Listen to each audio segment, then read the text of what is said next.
Breaking news, Robert Saleh, coach of the Jets, has announced the Jets are opening a 21-day window, practice window for Aaron Rodgers, his potential return in the next 3 weeks, a 21-day window. It's, it's part of the process, part of the progress of his rehab. I think it would be a gigantic mistake for Aaron Rodgers to play. I do not believe Aaron Rodgers is going to play. I don't think he'd be ready behind this wobbly offensive line to play. I think it could be a career ender if he gets hurt again. Can you imagine doing rehab back-to-back? Come on. Never forget, he got hurt. Like, wasn't it the first series? Fourth play? Yeah. He got hurt. This wasn't like a tear because he was worn down. He got 4 plays into this season with this O-line and got hurt. And I hear all this stuff. Well, it's different. Not married, no kids. He's got nothing but time. He can just do this rehab. Father time. He's now, 40, 39, 40, of an Achilles surgery? This is a horrible decision. I wish him well, but I've said this before and I'll say it again. Aaron Rodgers, in my opinion, is not going to matter at an elite level in the NFL again. There's younger quarterbacks. They're better. They've got better offensive coaches. They have better offensive line. They have better weapons. I think Aaron is interesting to listen to him chatter about a bunch of stuff. He makes headlines, and he's good content for us. But when Brady left for Tampa, that was not the end of Brady. When Stafford went to Detroit, that was not the end of Stafford. When Favre went to the Jets and then Minnesota, that was not the end of Favre, although it was close. Aaron, this injury to me, I don't see how they would be highly relevant next year. I think the Bills go out and get a better offensive coordinator and bounce back. Josh Allen's just too good. I think Miami with McDaniel and Tua, they're not going anywhere, right? They're not going anywhere. I think New England gets a competent quarterback and gets better. Mahomes is going nowhere. Joe Burrow comes back. Lamar and Harbaugh and that group are excellent. Pittsburgh's always going to be a factor. Again, Jacksonville's not getting worse. C.J. Stroud, Houston now is a real player.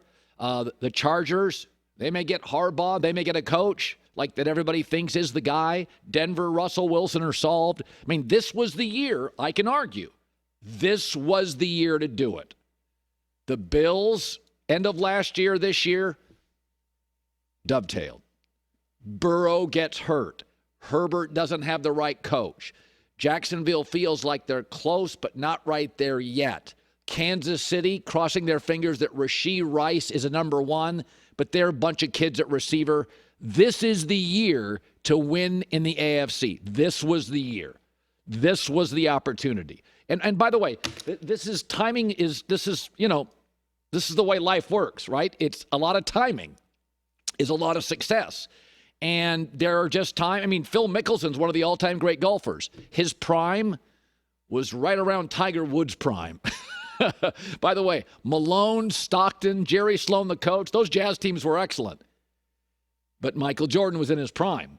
So there are times when people are, fantastic. And Aaron still got it. But this offense, you could argue, needs 4 new offensive linemen. They need another receiver. They got to get out of the Allen Lazard deal. They need to upgrade at tight end. I love Breece Hall. I like Elijah Vera Tucker when he's healthy. I think Garrett Wilson's exceptional.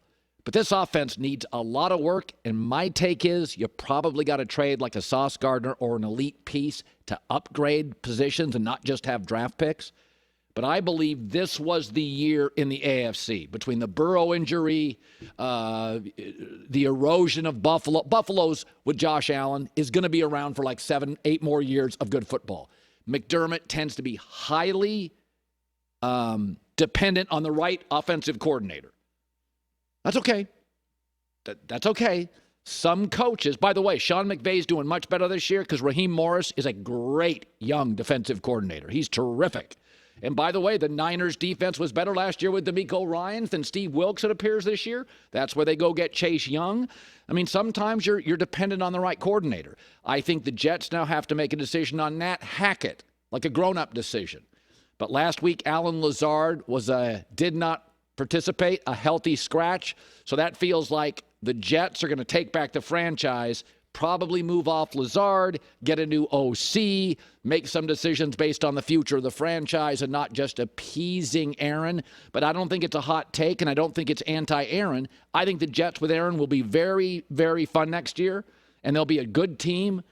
But you can't deny the AFC, it was not wide open last year. Burrow at the end was on fire. Allen was playing well. Mahomes was playing great. I mean, Lamar Jackson was hurt, but Herbert was putting up another big year, and we hadn't sold all our stock on Brandon Staley yet. Like it would last year, like it was a tough wall to get through. This year, you've had a lot. Even Mahomes went 3 games. He couldn't score in the second half. Couldn't score a point. So this year was wide open.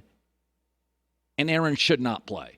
Can I ask you something? So if you look back to the Brett Favre-Mangini year, Favre, Woody Johnson was hot for Favre. Brings in Favre, they start great, and then it falls apart. Do you remember what happened next, Colin? They moved off of Favre. It was obviously not working, and they drafted Mark Sanchez. Yeah. And top 6 pick or whatever. Instantly to the AFC Championship twice in a row. They got a younger quarterback, and they switched things quickly. What's the percentage chance Woody Johnson and company say, boy, Hackett, Lazard, this was a disaster. Rodgers hurt. I'm done. Let's move on. Let's not bring Rodgers back, and let's draft a quarterback at the top. So and let's try to just reboot. Where are the Jets in the mock draft today? They're 8. So if they keep losing and they finish 6, that means they'll get one of the great left tackles. Here's my question. They'll get one of the great left tackles, which is number 1.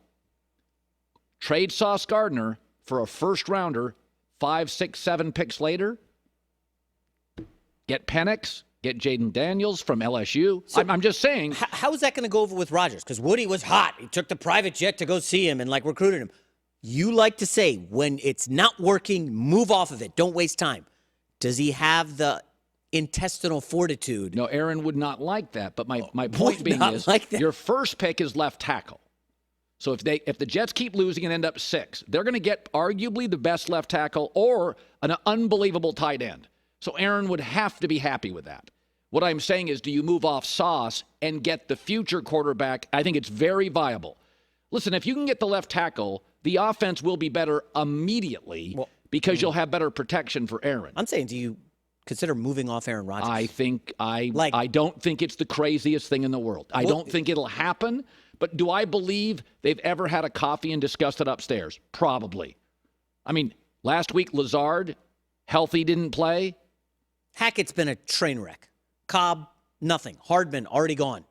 What I'm just saying is, I'm not predicting it's going to happen. Yeah. But somebody told me something years ago that corporations decide to move off you 6 to 9 months before they move off you. They raise hands upstairs. Do I believe they're going, Lazard's a miss, Hackett's a miss, Randall Cobb's not productive? I mean, Dalvin Cook, did he have anything to do with that? I think he recruited Dalvin Cook, right? Well, Dalvin Cook went from a top 5-6 running back to, what does he do? He has 200 yards rushing, maybe? There's no way in the world they would have brought Dalvin Cook in without Aaron Rodgers. Like when LeBron goes somewhere and he calls the shots, things usually work out. I mean, he wins titles, Miami, it goes back to Cleveland, Lakers. Aaron Rodgers goes to the Jets, called the shots, and what has worked? Give me one thing, Colin. The defense. That's why I wouldn't fire Robert Saleh. He had nothing to do with it, yeah. No, that's why I think Robert Saleh, I would not fire Robert Saleh. Robert Saleh has proven, unlike Brandon Staley, has proven he knows his side of the ball. His side of the ball is excellent. They're just worn down from being on the field all the time. But again, nobody's saying this is going to happen. But this was the year in the AFC where Kansas City literally went 3 weeks with Patrick Mahomes and Andy Reid. Couldn't score a point in the second half. Not a point. Buffalo circles the drain. Burrow's hurt. Herbert now, that thing's a mess. And by the way, Russell Wilson and Sean Payton next year are going to start in a much better place than they did. So that's going to be a viable playoff team. To your point, do you know who 7 in the AFC is right now? The Indianapolis Colts with a rookie coach and Gardner Minshew. And we both love Shane Steichen. Oh, he's very good. He is great. And also, Anthony Richardson was wildly dynamic when he played. This is bad. Now when you put it in context like that, like this was the year, Jets. I have to scroll down a little bit. They're 15 of 16 in the AFC currently. Get a left tackle, sell Sauce Gardner, get another pick, and try at pick 15, 16 to get Michael Penix. By the way, they don't have to play. Better served to sit behind Aaron for a year anyway. No, Aaron's going to love that. Just like when they drafted Jordan Love. Actually, no, didn't that drive him to win the MVP or something? Because he was so angry. I'm spitting facts here, folks. This is fun. I have no agendas.